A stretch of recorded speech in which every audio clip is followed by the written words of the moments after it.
Dear people of God, greetings to you all in the matchless name of our Lord and Savior Jesus Christ. I am happy to be back to you to meditate on the topic Fall, Moving Away from God's Purpose.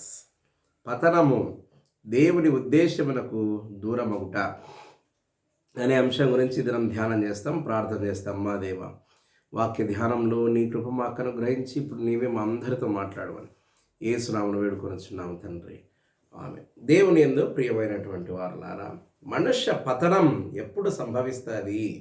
ఎప్పుడైతే దేవుని ఉద్దేశాల నుండి మనం తప్పిపోతామో, దేవుడు మనకు నియమించిన పనిని చేయక మన స్వలాభాల కొరకు, స్వార్థపరత్వం కొరకు ఎప్పుడు పనిచేస్తామో అప్పుడు దేవుని యొక్క దీవెన నుండి పూర్తిగా తొలగిపోతాం.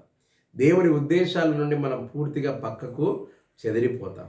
ఎప్పుడు దేవుని ఉద్దేశాలకు దూరంగా వెళ్ళిపోతామో, దేవుని దయలో ఉండకుండా ఎప్పుడు పక్కకి వెళ్ళిపోతామో పతనం అవ్వడం ప్రారంభమవుతుంది మనకు. కనుక మనం చేయాల్సిన పని ఏంటి? ఇశ్రాయేలు జీవితం ఒక గొప్ప ఉదాహరణ మనకు. న్యాయాధిపతుల గ్రంథం 2వ అధ్యాయంలో మనం గమనిస్తే, దేవుడు అసలు న్యాయాధిపతులను వారికి నియమించడానికి గల కారణాన్ని చాలా క్షుణ్ణంగా మనకు విశదపరిచినాడు. న్యాయాధిపతుల గ్రంథం 2వ అధ్యాయం 7వ వచనంలో, యెహోషువ దినములన్నిటను యెహోషువ తరువాత ఇంకా బ్రతికిన వారైన యెహోవా ఇశ్రాయేలుల కొరకు చేసిన అన్ని కార్యములను చూచిన పెద్దల దినములన్నిటను ప్రజలు యెహోవాను సేవించుచు వచ్చినారు. They were serving God. యెహోషువ నాయకత్వంలో ప్రజలు దేవునికి ఇష్టలై బ్రతికినారు. అయితే యెహోషువ మరణానంతరం, ఆయన చనిపోయిన తర్వాత దేవుని ఎరుగని ప్రజలు, ఒక కొత్త తరం ప్రారంభమైంది. యెహోషువ చనిపోయిన తర్వాత అప్పటి వారందరూ కూడా కన్ను మూసినట్టు మనకు కనబడుతుంది. అది కూడా మనం చూద్దాం. చూడండి, నూను కుమారుడును 8వ వచనంలో, యెహోవాకు దాసుడునైన యెహోషువ 110 సంవత్సరముల వయస్సు గలవాడై మృతి పొందినప్పుడు అతని స్వాస్థ్యపు సరిహద్దులో ఉన్న తిన్న తెరహులో జనం అతని పాతిపెట్టింది. ఆ తరం 10వ వచనంలో, ఆ తరము వారందరూ తమ పితరుల యొద్దకు చేర్చబడి, వారి తర్వాత యెహోవానైనను ఆయన ఇశ్రాయేలీయుల కొరకు చేసిన కార్యములనైనను ఎరుగని తరం ఒకటి పుట్టగా, ఇశ్రాయేలీయులు యెహోవా కనుల ఎదుట కీడు చేయడం ప్రారంభించినారు. ఇది ఒక కొత్త తరం. అసలు వాళ్లకు దేవుడు తెలియదు, దేవుడు ఇశ్రాయేలు కొరకు చేసిన గొప్ప సూచక క్రియలు తెలియవు. ఇవేవి తెలియని ఒక కొత్త జనాంగం. ఇది కొత్త తరం. ఇశ్రాయేలులో పూర్తిగా వారి చుట్టుపక్కల ఉన్నటువంటి అన్య దేవతల యొక్క ఆరాధనలో పడిపోయినారు. 11-13 వచనాల్లో మనం చూస్తే, యెహోషువ మరణానంతరం వారు అన్య దేవతలను ఆరాధించడం మొదలుపెట్టినారు. ఐగుప్తులో నుండి వారిని రప్పించిన తమ పితరుల దేవుడైన యెహోవాను విసర్జించి బయలుదేవతలను పూజించి తమ చుట్టూ ఉండు జనుల దేవతలలో ఇతర దేవతలను అనుసరించి వారికి నమస్కరించి యెహోవాకు కోపము పుట్టించినారు. ఇది వారు చేసిన వారి పతనానికి కారణం. They have forgotten. అంటే ఇజ్రాయేలీయులు, the people of Israel have failed to pass on their miraculous experiences about God's miraculous acts. దేవుని యొక్క అద్భుతమైన క్రియలను తమ తరువాత తరానికి అందించుటలో వారు పూర్తిగా విఫలమైనారు. మీ పిల్లలకు ఇది మీరు బోధించాలని దేవుడు వారికి ఇచ్చిన నియమము తప్పిపోయినారు వాళ్ళు. They could not teach their new generation about God's miraculous acts in bringing them from slavery to freedom. బానిసత్వంలో నుండి స్వేచ్ఛలోనికి వారిని నడిపించినటువంటి ఆ అద్భుత కార్యాలు తెలియని జనులు, మూర్ఖపు జనులు వీరు అన్య దేవతలను ఆరాధిస్తున్నారు. వారు ఏ ప్రజల మధ్య అయితే ఉన్నారో వాళ్ళ దేవతలను ఆరాధిస్తున్నారు. దీనితో దేవుని కోపం వారి మీద రగులుకొనింది. 14వ వచనంలో అది మనకు కనబడుతుంది. కాబట్టి యెహోవా కోపాగ్ని ఇశ్రాయేలుల మీద మండెను. అప్పుడు ఆయన ఏం చేసినాడు? When he was so angry on them. అప్పుడు ఆయన ఏం చేసినాడంటే వారిని దోచుకునే వారి చేతికి వారిని అప్పగించేసినాడు. వారు వీరిని దోచుకొని వారిని అబాసుపాలు పట్టించినారు. ఇశ్రాయేలీయులను దోచుకొనిరి. ఆయన వారి చుట్టూనున్న వారి శత్రువుల చేతికి వారిని అప్పగించినాడు. దేవుడే వారిని సరెండర్ చేసినాడు. అప్పుడు దేవుడు వారి కోసం ఈ న్యాయాధిపతులను పుట్టించినాడు. న్యాయాధిపతులు పుట్టిన తర్వాత కూడా 16వ వచనంలో, ఆ కాలంలో యెహోవా వారి కొరకు న్యాయాధిపతులను పుట్టించెను. వీరు దోచుకుని వారి చేతుల నుండి ఇశ్రాయేలును రక్షించిరి. అయితే వారు ఇంకా న్యాయాధిపతుల మాట వినక తమ పితరులు యెహోవా ఆజ్ఞను అనుసరించి నడిచిన మార్గముల నుండి త్వరగా తొలగిపోయి ఇతర దేవతలతో వ్యభిచరించిరి. వారికి నమస్కరించిరి. తమ పితరులు ఆ ఆజ్ఞను అనుసరించినట్లు వారు నడవలేకపోయిరి. ఒక న్యాయాధిపతి పుడుతున్నాడు, వారిని రక్షిస్తున్నాడు. ఆయన న్యాయాధిపతి చనిపోయిన తర్వాత మళ్ళీ పడతారు. Continuous fall and decline of the people of Israel. వారు పూర్తిగా పడిపోవడం మనము చూస్తాం. అయితే దేవుడు వీరికి అన్య రాజుల చేతికి వీరిని అప్పగించుట అన్న ఒక పరీక్షను వారికి, కాబట్టి యెహోవా కోపాగ్ని ఇశ్రాయేలు మీద మండుకొనగా ఆయన ఈ ప్రజలు నా మాట వినక వీరి పితరులతో నేను చేసిన నిబంధన మీరుదురు కనుక నేను నియమించిన విధిని అనుసరించి వారి పితరులు నడిచినట్లు వీరును యెహోవా విధిని అనుసరించి నడుచుకుందరో లేదో ఆ జనుల వలన ఇశ్రాయేలును శోధించుటకై వారిని అప్పగిస్తున్నారు. ఏ జనులు అంటే ఎవరైతే వీళ్ళని చెరపట్టకపోతున్నారో ఆ జనుల వల్ల నేను వీళ్ళని టెస్ట్ చేస్తాను. వీరు they have broken the covenant. దేవుడు నియమించినటువంటి నిబంధనను విరిచేసి అన్ని దేవతల పాలైపోతున్నారు. కాబట్టి వారు పడిపోయినారు విశ్వాసంలో. కాబట్టి నేను వేరే ప్రజల చేతికి వీళ్ళని అప్పగిస్తాను. వారి ద్వారా ఐ విల్ టెస్ట్ దెమ్. వీళ్ళు తిరిగి ఈ విశ్వాసం నిలబడగలరో లేదో అని నేను వారిని. So the conquests of the people of Israel have become a great test for them. వారిని పరీక్షించడానికి దేవునికి ఈ అప్పగింతలు, ఆక్రమణలు ఒక గొప్ప మాదిరిగా, ఉదాహరణలుగా, కొలబద్దగా దేవునికి మారినాయి. తర్వాత ఆది అపోస్తలిక క్రైస్తవుల సంఘములో కూడా పరిశుద్ధ పౌలు భక్తుడు తిమోతికి బోధ చేస్తూ ఎట్లాంటి బోధ నీవు చేయాలా అని ఆయన కొన్ని హెచ్చరికలను ఇస్తాడు. తిమోతికి ఆయన మొదటి పత్రిక రాస్తా 4వ అధ్యాయంలో దేని వలన జనులు చెడిపోతున్నారో, అబద్ధ బోధకులు ఏం బోధిస్తున్నారో, ఇప్పుడు తిమోతి నీవు పోయి ఏం బోధించాలా, నీవు నీ జనులను, నీ సంఘాన్ని నువ్వు ఎట్లా కాపాడాలా, ఏం బోధించాలా వాళ్ళకు అన్న సంగతులను గురించి ఆయన మాట్లాడుతూ 4వ వచనంలో ఏం మొదలు పెడతాడు అంటే, ఈ begins with the coming apostasy. ఏమంటాడు ఆయన అంటే, అయితే కడవరి దినములలో కొందరు అబద్ధికుల వేషధారణ వలన మోసపరచు ఆత్మయందును దయ్యముల బోధల యందును లక్ష్యముంచి విశ్వాస భ్రష్టులగుదురని ఆత్మ తేటగా చెప్పుచున్నాడు.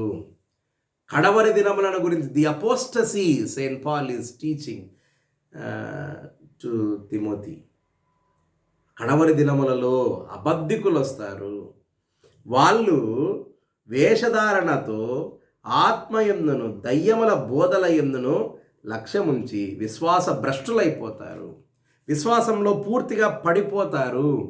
He teaches hear about the nature of false teaching. ఏం బోధ, అబద్ధ బోధ వాళ్ళు చేస్తారు అని వారికి చెప్తున్నాడు.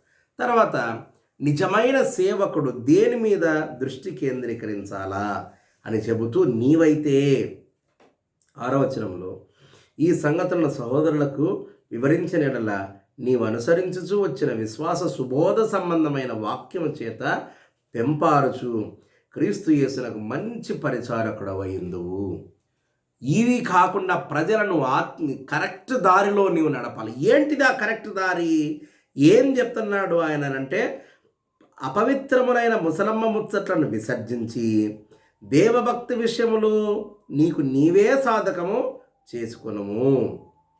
తర్వాత శరీర సంబంధమైన సాధకము కొంచెము మట్టుకే ప్రయోజనకరము కానీ దైవభక్తి ఇప్పటి జీవము విషయంలోనూ రాబో జీవం విషయంలోనూ వాగ్దానంతో కూడినైనందున అది అన్ని విషయములలో ప్రయోజనకరమగును. అట్లా దైవ భక్తి కలిగి ఉండాలా అని ఆయన బోధిస్తాడు. He motivates the minister, he motivates the preacher, he motivates the servant of God who he's decided to serve the church of God at large. ఇది ప్రియమైనటువంటి వారులారా మనం తెలుసుకోవాల్సిన సంగతి. ఇంకా ఇట్లాంటి ఒక యవనస్తుడు, a ruler has come to Christ. యేసు స్వామి దగ్గరికి ఇట్లాంటి ఒక యవనస్తుడు వచ్చినాడు. వచ్చి ప్రభువా నిత్య జీవం పొందడానికి నేను ఏం చేయాలా అని అడుగుతున్నాడు. యేసుక్రీస్తు ప్రభుల వారు ఇంకా ఆజ్ఞలన్నీ చెబితే, ప్రభువా చిన్నప్పటి నుండి నేను ఇవన్నీ చేస్తూనే ఉన్నాను. పరిశుద్ధ లూకా సువార్త 18వ అధ్యాయంలో 18వ వచనం నుండి 27వ వచనంలో మనకనే కాబట్టి చిన్నప్పటి నుండి నేను చేస్తున్నాను ప్రభువా ఇదంతా. నాకు తెలుసు ఇదంతా. నేను ఈ ఆజ్ఞలన్నీ అంటే the problem of self righteousness, నేను వ్యక్తిగతంగా అత్యంత పవిత్రుణ్ణి, నేను ఈ ఆజ్ఞలన్నిటినీ నేను భద్రంగా కాపాడుకొని చేస్తూనే ఉన్నాను, లోబడుతూనే ఉన్నాను, నేను ఏం చేయాలా? అప్పుడు యేసుక్రీస్తు ప్రభుల వారు ఆయనతో చెప్పిన మాట ఏంటంటే, నీ ఆస్తి అంతటిని అమ్మి బీదలకియు. And this commandment of Jesus Christ of selling away the entire things that he has got is not a universal law. ఎప్పుడు కూడా గుర్తుపెట్టుకోండి, దేవుని వాక్యాన్ని అర్థం చేసుకునవలసిన పద్ధతి చాలా ప్రాముఖ్యం. ఇది అందరికీ చెప్పటం లేదు ఆయన. This is not a universal law. ఆ తర్వాత ఆయన పరలోక రాజ్యంలో ధనవంతుడు ప్రవేశించట కంటే సూది బెజ్జములో వంట దూరుట సులభము అని చెప్తాడు ఆయన. ఇది this teaching is specially meant for only this young man, because all his wealth was an obstacle for this man to enter into the kingdom of God. అందుకని this commandment is especially meant for this young man by that time. ఆ ప్రస్తుత కాలానికి ఇది ఆయనకు దేవుడు యేసుక్రీస్తు ప్రభుల వారు ఇచ్చిన నియమము. Because his wealth was a barrier for, అది ఎట్లా సంపాదించినాడో, మనం సంపాదించే పద్ధతిలో పాపం చేసినాడేమో. ఎప్పుడు కూడా మన కుటుంబాన్ని కాపాడడం ముఖ్యమే. మన కుటుంబాన్ని పోషించడానికి, మనము బాగుండడం కోసమని ఇతరులను మోసం చేసి డబ్బు సంపాదించడం అన్నది దరిద్రం. ఆ ప్రక్రియలో పాపం చేసి దేవునికి విరోధమైపోతామేమో. ఒకవేళ అట్టాంటిదైతే దాన్ని అంతటిని అమ్మి బీదలకియు. And this teaching is, this law is commandment is meant especially for this young men. This is not a universal. ఇది అందరికీ ఆయన చెప్పలేదు. ఈసీ తర్వాత ద గ్రేస్ అండ్ సాల్వేషన్. అప్పుడు పేతురు ఒక మాట అడుగుతున్నాడు యేసుక్రీస్తు ప్రభుల వారిని. ఏమంటున్నాడు ఆయన అని అంటే 9వ వచనంలో ఈ వాక్యము, 8వ వచనంలో,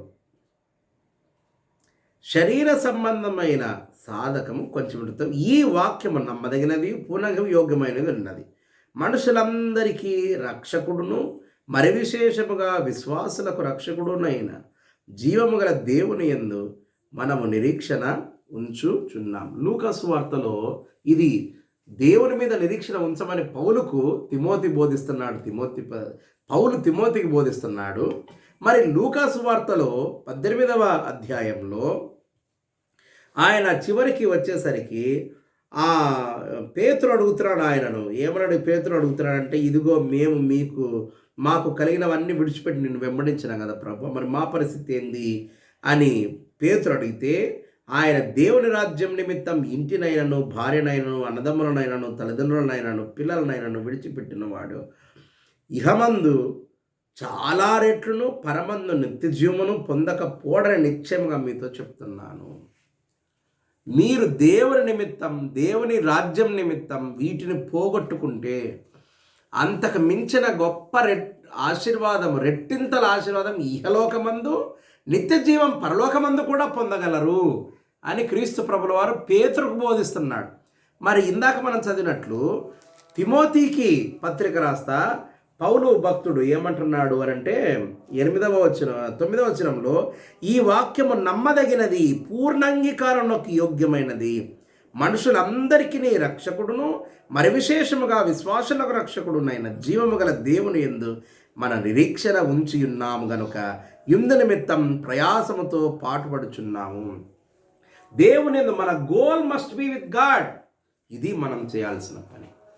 దేవుని రాజ్యం కొరకు మనం ఈ లోకంలో జీవించవలసి ఉంది. అప్పుడు పడిపోకుండా, దేవుని ఉద్దేశంలో నుండి పక్కకు తొలగిపోకుండా, ఎప్పుడైతే ఈ ఉద్దేశంలో నుండి తొలగిపోతామో, ఎప్పుడైతే ఈ జీవితాన్ని, ఇప్పుడు మనం ఈ 3 లేఖన భాగాల్లో చెప్పుకున్న ఈ జీవితాన్ని మిస్ అవుతామో, అనుసరించకుండా పోతామో, అప్పుడు పతనమైపోతాం. మనం పతనమైపోకుండా క్రీస్తుకిష్టులమై బ్రతుకున్నట్లు పరిశుద్ధాత్మ దేవుడు ఇప్పుడు సదాకాలం మనల్ని అనుగ్రహించునుగాక. ఆమెను ప్రార్థన చేస్తాం. మా దేవ, వాక్యం కొరకు స్తోత్రం. మీరు ప్రతి బిడ్డను దీవించండి. అనారోగ్యంతో బాధపడేవారిని మీ గాయపడిన నష్టాలతో ముట్టి పూర్ణ స్వస్థతను దయచేయమని వేడుకొనిచున్నాం. మరలా నీ వాక్యం ధ్యానించే వరకు మమ్మందరిని దీవించమని యేసునామమున వేడుకొనిచున్నాం తండ్రి. ఆమెన్. త్రియక దేవుని ఇప్పుడు సదాకాలం మీకు తోడైండుగాక. ఆమెన్.